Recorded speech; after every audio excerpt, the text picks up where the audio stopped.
The wind coming down off the Bitterroot Range in late October of 1881 carried a specific metallic scent that the older trappers knew meant only one thing. A winter capable of killing livestock in their stalls was less than a month away. In the valley below, the settlement was a hive of frantic, reactive energy, with men reinforcing barn doors and families hurriedly patching roof leaks with tar and canvas. But at the edge of the treeline, where the ground sloped sharply toward the creek, the activity looked entirely different and, to the eyes of the townspeople, entirely wasteful. Lynn, a widow who had lived alone in the small clapboard cabin since the mining accident took her husband 3 years prior, was not patching her roof or buying extra blankets. She was underneath her house, digging. To the neighbors passing by on the main wagon road, it looked like madness born of isolation. They saw a woman with no sons and no help, wasting precious daylight moving cubic yards of earth from beneath her own floorboards, destabilizing the very foundation that kept a roof over her head. The soil in this part of the territory was heavy with clay, turning into a glue-like paste when the autumn rains began, yet Lynn continued to excavate a precise rectangular trench directly beneath the main living space of her cabin. The local men, wiping sweat and mud from their own brows as they hauled traditional woodpiles against their exterior walls, shook their heads at the sight. They assumed she was digging a root cellar too late in the season, or worse, that grief had finally unmoored her reason and she was digging a grave. The visual was stark. A slight figure in rough spun trousers and a heavy wool coat, disappearing into the crawl space with an empty bucket and emerging minutes later with it full of dirt, hour after hour, while the temperature dropped steadily toward freezing. What nobody in the valley understood, not until the worst week of January arrived to break the spirit of the town, was that Lynn wasn't digging a hole. She was building an engine. She wasn't ignoring the coming cold. She was engineering a solution to a problem that had killed stronger men than her. A problem that everyone else was busy making worse by following tradition. They called it foolish until the day they realized her chimney was the only one not choking on black smoke. The survival equation in the high country during the late 19th century was governed by a brutal, unyielding mathematics regarding heat production. A standard cord of pine or fir, if left exposed to the ambient humidity of a mountain winter, could absorb up to 50% of its weight in water, turning what should have been fuel into a heat sink. When a family threw damp logs into a cast-iron stove, the first phase of combustion wasn't heating the room. It was boiling off the water trapped inside the wood fibers. This phase wasted critical thermal energy, coated the chimney in dangerous creosote, and produced a smoldering, low-temperature fire that offered no protection against 40-below nights. The traditional method, practiced by every homestead in the valley, was to stack the wood against the exterior walls of the house, ostensibly to insulate the cabin and keep the fuel close to hand. However, Lynn had observed the flaw in this logic during the first winter she spent alone. She noticed that the heat escaping through the uninsulated walls of a cabin would melt the snow dripping off the roof, which would then run down into the woodpiles stacked against the siding. This created a cycle of freeze and thaw that encased the bottom layers of the fuel supply in ice and rot. By February, pulling a log from the bottom of the stack was like trying to pry a stone from a frozen riverbed.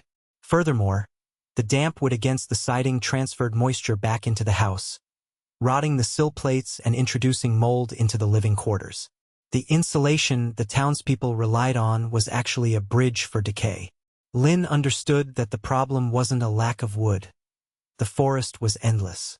The problem was the preservation of caloric potential.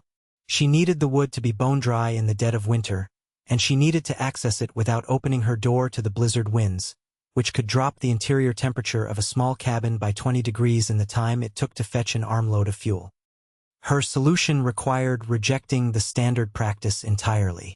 Instead of bringing the wood to the wall, she intended to bring the wood into the thermal envelope of the house, but not in the living space where it would take up room and bring in insects.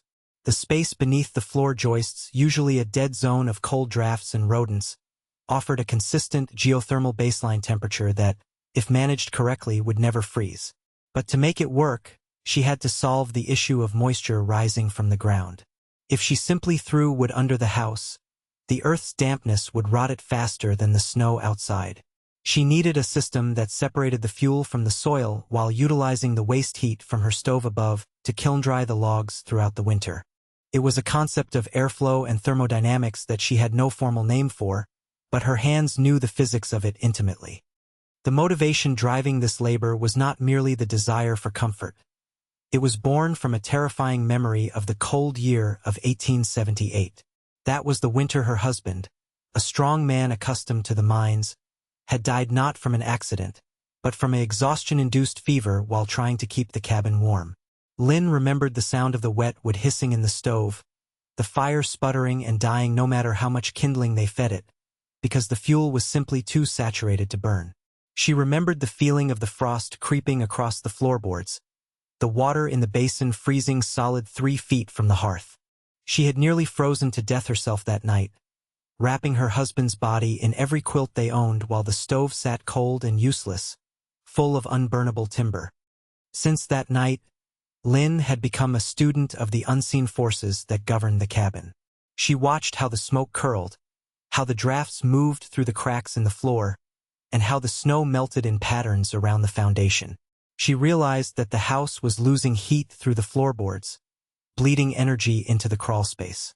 Instead of trying to stop this loss with rugs, she decided to capture it. If she could deepen the space beneath the house and seal the perimeter against the wind, the heat radiating down through the floor would become a trapped pocket of warm air. It wouldn't be hot, perhaps only 40 or 50 degrees, but that was 80 degrees warmer than the outside air in a blizzard. She approached the project with the methodology of a structural engineer, though her tools were only a spade and a pickaxe. She wasn't just digging a hole. She was calculating volume. She knew she burned roughly 3 cords of wood in a bad winter. A cord is 4 feet high, 4 feet wide, and 8 feet long, 128 cubic feet. She needed to excavate enough space to hold 3.5 cords, allowing for air gaps between the stacks, without undermining the stone piers that held up the timber frame of the house. It was a precise, dangerous operation. One slip, one dig too close to a load-bearing stone, and the house could settle or collapse. She worked with a calm, stubborn rhythm, driven by the memory of that hissing, dying fire. She would never rely on wet wood again. By the second week of November, the excavation was visible enough to draw direct intervention. Hiram, a cattleman who owned the adjacent parcel and prided himself on knowing the correct way to manage a homestead, stopped his wagon at her fence line. He was accompanied by Garrick, a wheelwright and carpenter, who often advised the town council on building matters. They watched her for a moment, the steam rising from their horses' flanks in the crisp air, before Hiram leaned over the rail. "You're digging out the supports, Lynn," Hiram called out, his voice loud enough to carry over the wind. "You take too much dirt from those piers, and the first heavy snow load on the roof is going to buckle the whole cabin. You'll crush yourself in your sleep." Lynn paused, leaning on her shovel, wiping mud from her cheek. She didn't approach the fence, keeping the distance of a woman used to guarding her autonomy.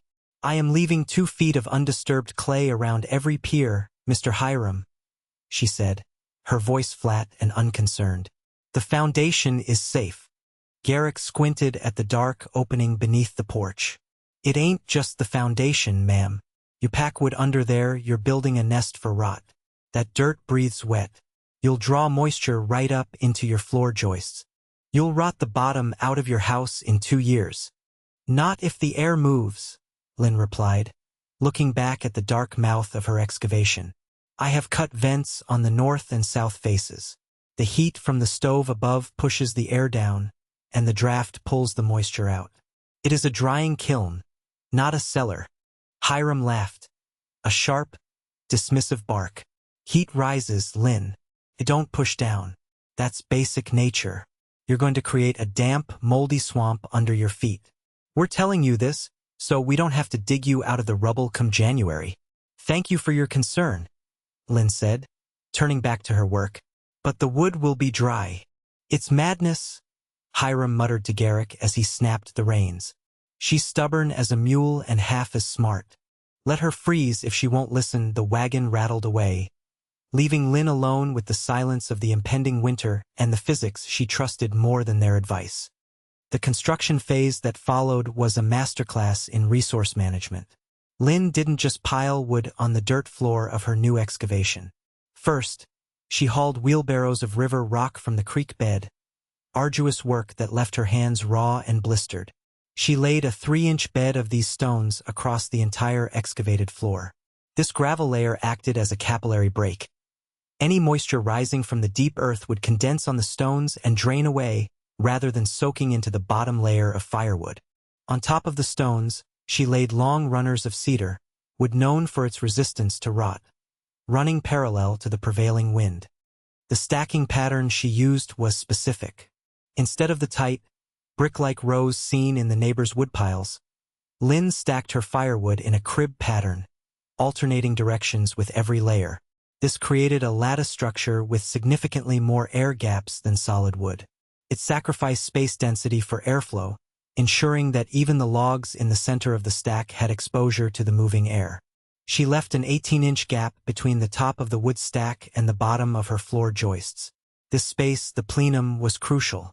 It allowed the radiant heat from the floor above to circulate over the top of the wood, creating a convection current that gently tumbled the air. As she worked, she installed a simple trapdoor in the floor of her kitchen directly near the stove.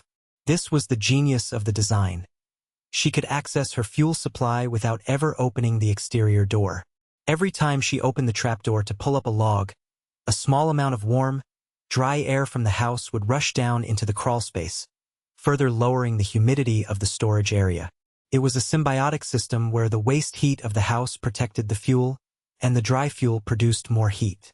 By the time the first real snow began to fall in late November, dusting the brown earth with a layer of white silence, Lynn had 3 cords of wood tucked beneath her feet, sitting on dry stone, breathing in the dark. She sat in her chair, listening to the wind howl around the corners of the cabin, and felt the floorboards beneath her boots. The skepticism of the valley did not vanish simply because the snow began to stick. In fact, the visible absence of a traditional woodpile against Lynn's cabin only deepened the community's unease. By early December, a distinct tension had formed, rooted in the fear that her experiment was not merely foolish, but actively dangerous. The concern was fire. In a settlement built entirely of timber, where a spark carried by the wind could erase a decade of labor in an hour, the idea of storing 3 tons of combustible fuel directly beneath a floor heated by a stove seemed like a recipe for a subterranean inferno. This anxiety culminated 3 weeks before Christmas when Garrick returned, this time not with a wagon, but with the official authority of the town's fire safety committee. He carried a lantern and a pry bar, his demeanor shifting from neighborly advice to regulatory enforcement. He demanded to inspect the crawlspace hazard, to ensure she wasn't creating a furnace that would burn the settlement down while they slept. Lynn did not argue. She simply pointed to the access hatch she had cut into the skirting of the porch, a heavy door insulated with straw and leather hinges. Garrick knelt in the snow, his breath pluming in the frigid air, and unlatched the door. He expected to be hit with the dank, musty smell of rotting wood or the stagnant heat of a compost pile. Instead, as he held his lantern up to the opening, the draft that hit his face was dry and smelled faintly of seasoned pine and earth.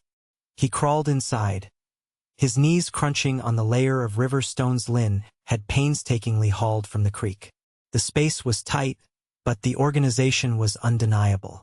To his left and right, the walls of firewood rose in perfect cribstack towers, stable and square. What caught Garrick's eye, however, was not the wood, but the joists above his head. In most cabins during winter, the underside of the floor was damp, slick with condensation where the warmth of the house met the cold of the cellar. Here, the wood of the floor structure was bone dry. He ran his gloved hand along the main beam. It was dusty, not wet. He held his lantern near the vents Lynn had cut into the foundation walls. The flame flickered steadily, pulling inward, proving that the convection loop she had described was actually functioning. The heat radiating down from the floor was warming the air just enough to make it buoyant, pushing it out the vents and drawing fresh, drier air through the rock bed. It wasn't a stagnant pit. It was a slow-motion lung. Garrick sat there for a long time, the silence of the crawlspace heavy around him. He looked for mold. He looked for the white fuzz of dry rot. He found nothing. When he finally crawled out, brushing the dust from his coat, Lynn was waiting on the porch, arms crossed against the cold. "It's not a fire trap," Garrick admitted, though he refused to meet her eyes directly, addressing the fence post instead. "The draft is too strong for spontaneous combustion, and the wood is, well, it's drier than I expected." He paused, adjusting his hat, struggling with the cognitive dissonance of seeing a widow out-engineer the town council. "But dry wood burns fast, Lynn. If a cinder falls through a crack in your floor, you're sitting on top of a bomb. You're betting your life that your floorboards are tight." "The floor is double-layered with felt paper between," Lynn said, her voice devoid of triumph, stating it as a construction fact. "No cinder can pass." Garrick nodded slowly, climbing back onto his horse. "Maybe," he said, "but winter hasn't truly started yet. Physics is one thing on paper, ma'am. It's another thing when it's 30 below and the frost heave starts moving your foundation stones. We'll see if your chimney draws when the heavy air settles in." He rode away, his report to the town granting her a reprieve, but the label stuck. They called it the widow's tinderbox, waiting for the inevitable spark. The test of the system arrived not with fire, but with the iron cold of January 1882. It was a weather event that the local almanacs would reference for decades, a high-pressure system that stalled over the mountains and pressed the temperature down with the weight of a physical object. For 10 consecutive days, the mercury did not rise above zero at high noon. At night, it plummeted to 40 degrees below, a cold so absolute that the moisture in the air froze instantly into a glittering diamond dust that hung suspended over the valley. The trees in the forest cracked like rifle shots as their sap froze and expanded, splitting the trunks from the inside out. In the village, the battle for heat became a desperate, losing war of attrition. The woodpiles stacked against the cabins, the traditional method Hiram had defended so vigorously, were now encased in a tomb of ice. The snow from the roof had melted during the brief December thaws, run down the walls, and refrozen into a solid glacial sheet, cementing the logs together. To get fuel, men had to go out with pickaxes, hacking at their own walls to liberate a few sticks of wood. When they finally brought the wood inside, it was encased in ice and saturated with water. They would throw these frozen logs into their stoves, and the fire would hiss and sputter, the temperature in the combustion chamber dropping as the energy was wasted melting the ice rather than heating the room. Chimneys throughout the valley belched thick, acrid black smoke, the sign of incomplete combustion and creosote buildup. The air inside the cabins grew heavy and damp, the walls sweating with condensation that froze into rime ice in the corners. Inside Lynn's cabin, the atmosphere was radically different. The silence was the first thing a visitor would have noticed, had there been any. There was no sound of a pickaxe chipping at ice, no door banging open and closed to let in the freezing wind while fetching fuel. Lynn moved with a quiet economy of motion. When the stove gauge showed the fire was dipping, she simply knelt, lifted the trapdoor in the kitchen floor and reached down. The air that drifted up from the opening was cool, but not freezing. She pulled up a log that was light, resonant, and smelled of dry cedar. It had been curing in the gentle 40-degree airflow of the crawlspace for 3 months. When she placed the log into the stove, there was no hiss of steam. There was no smoldering delay. The dry wood caught the flame instantly, exploding into a bright, clean yellow-blue fire. Because the fuel was so dry, it burned at a significantly higher temperature, meaning she needed less of it to maintain the heat.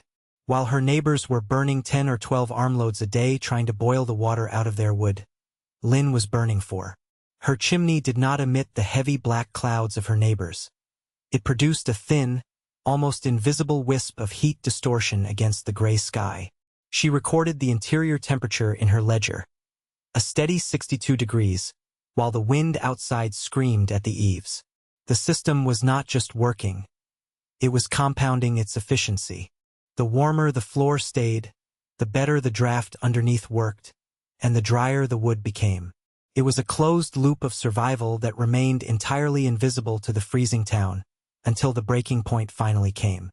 The crisis that broke the skepticism occurred on the 9th night of the freeze. The temperature had bottomed out at 44 below zero. At 2 a.m., A frantic pounding on Lynn's door shattered the stillness. It was not a polite knock. It was the terrified hammering of a man who has run out of options. Lynn opened the door a crack, keeping her foot braced against it, and found Hiram standing there. The large cattleman, usually an imposing figure of confidence, looked shrunken.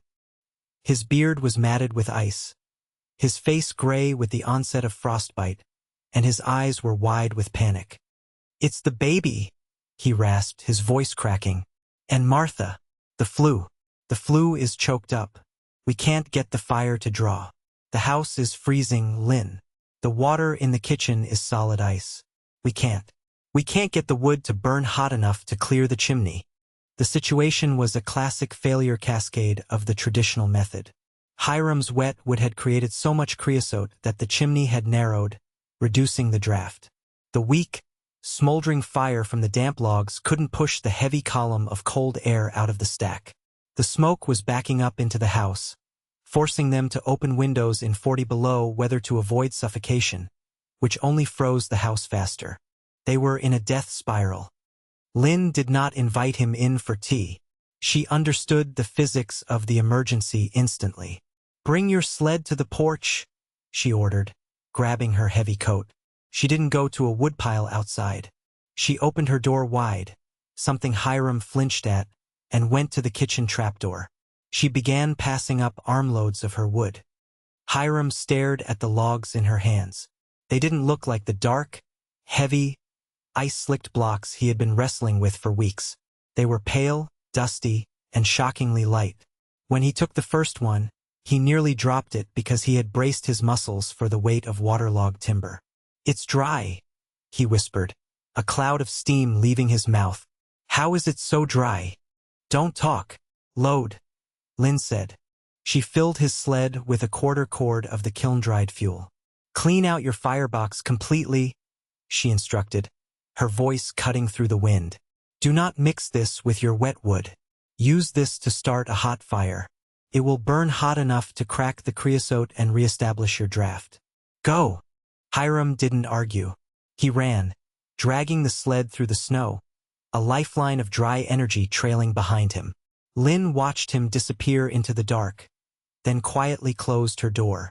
She didn't sleep the rest of the night. She watched her own stove, the efficient, clean burn of the system she had built, waiting to see if the smoke from the neighbor's chimney would change. An hour later, she saw it. A burst of sparks from Hiram's chimney stack as the intense heat of the dry wood finally punched a hole through the cold air block and ignited the soot, clearing the throat of the house. The black, choking smoke turned into a steady, gray column. The draft was back. The heat was returning. The physics had held. The thaw that came in February brought more than just melting snow. It brought a quiet, shuffling procession of humility to Lynn's door. The survival of Hiram's family was not a secret. In a small valley, nothing is, and the miracle wood that had saved them was the subject of intense scrutiny. The narrative of the crazy widow digging a grave had collapsed overnight, replaced by an urgent, almost hungry curiosity. The men who had mocked the excavation now stood on her porch, hats in hands, asking if they could take a look at the setup. Lynn allowed it.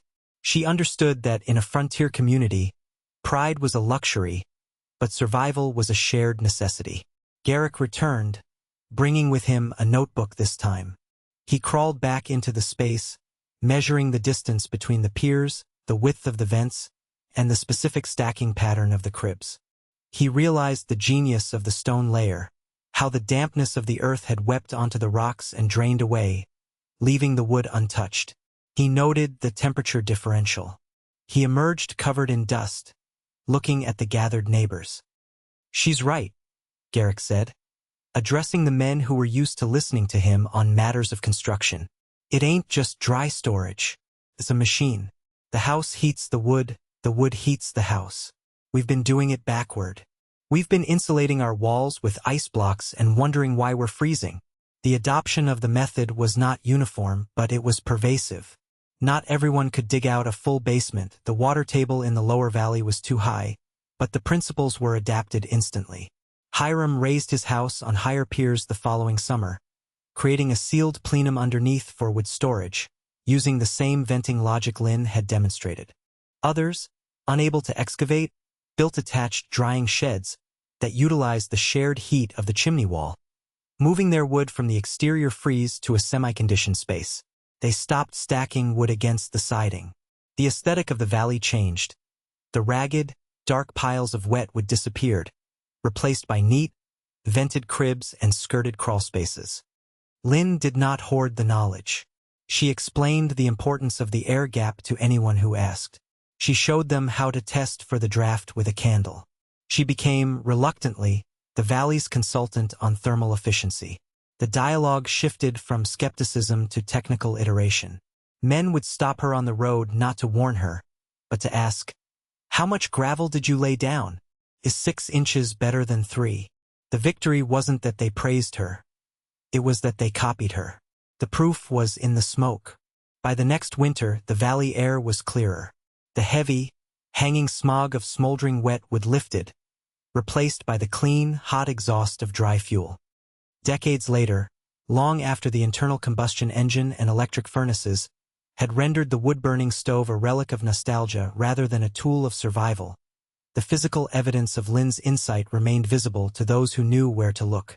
The cabin itself eventually succumbed to time, its timbers reclaimed by the forest, but the foundation remained. Hikers and historians exploring the ghost towns of the Bitterroot Range would stumble upon the unusual stone-lined pit, perfectly rectangular, with the remnants of vent shafts still visible in the crumbling masonry. To the uninitiated, it looked like a root cellar or perhaps an abortive attempt at a mine shaft. But to the structural engineers and architects who studied the vernacular architecture of the region, it was a thermal battery, an early, brilliant example of passive solar and geothermal coupling. It stood as a testament to a shift in mindset. The legacy Lynn left was not just a way to dry wood. It was a rebuttal to the brute force approach to survival. She had proven that fighting the environment with muscle and stubbornness was a losing battle. The only way to survive the high country was to understand its invisible flows, heat, moisture, pressure, and build a system that aligned with them. The story of the widow who dug a hole to stay warm became a piece of local folklore, often simplified into a parable about hard work. But the true lesson was more precise. It was about the courage to look at a standard practice, something everyone agreed was the way things are done, and see the failure hidden inside it. While the rest of the world was busy patching the roof, she had been brave enough to dig up the foundation. And in the end, when the white silence of the true winter came down to judge their work, it was the only house that held the warmth. The lesson remains, waiting in the archives for the next time the cold comes. The solution you need is often burying itself in the last place you are willing to look.